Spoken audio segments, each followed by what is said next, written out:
शिवसेनेचा शिंदे गटाचा दसरा मेळावा आझाद मैदानातच होणार आहे। आझाद मैदानात दसरा मेळाव्याची तयारी सुरू झाली आहे। पाऊस असला तरी सुद्धा मेळावा तिथेच होईल अशी माहिती मिळते आहे।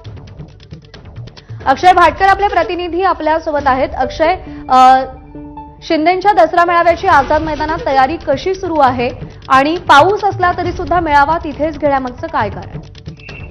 दरवर्षीचा आता आझाद मैदान हे जे मैदान आहे जवळपास निश्चित झालेलं आहे आणि एकीकडे आपण पाहिलात की शिवाजी पार्क मध्ये देखील पाऊस असणार, चिखल असणार, तरी देखील ठाकरेंचा जो मेळावा आहे तो शिवाजी पार्क मध्येच होणार आहे। त्यामुळे दुसरीकडे एकनाथ शिंदे यांनी जर ते डोम मध्ये किंवा इतर दुसरीकडे नेस्को सेंटर वगैरे दुसरीकडे मेळावे घेतले तर तशी त्या प्रकारे टीका होण्याची शक्यता आहे। दुसरीकडे तयारी देखील आधीपासूनच सुरू करण्यात आलेली आहे। आझाद मैदान हा जो हे जे ठिकाण आहे ते आधीच निश्चित करण्यात आलेलं होतं आणि त्याच ठिकाणामधून आता आपण पाहत आहे की तयारी सुरू करण्यात आली, स्टेज बांधणी सुरू झालेली आहे, खुर्च्या आणणं सुरू करण्यात आलेलं आहे आणि जवळपास 10,000 ते 15,000 खुर्च्या इथे सुरुवातीला लावण्यात येतील आणि गरज पडली तर त्या खुर्च्या ज्या आहेत त्या हळूहळू वाढवण्यात येतील अशा प्रकारची व्यवस्था सध्या आहे। मात्र आजच शिवसेनेकडून या संदर्भातलं टीजर देखील येण्याची अपेक्षा आहे आणि या टीजर मधून कशा प्रकारे ठाकरे गटावर टीका केली जाते किंवा या दसरा मेळाव्यावरून काय बोललं हे देखील बघणं महत्त्वाचं ठरणार आहे।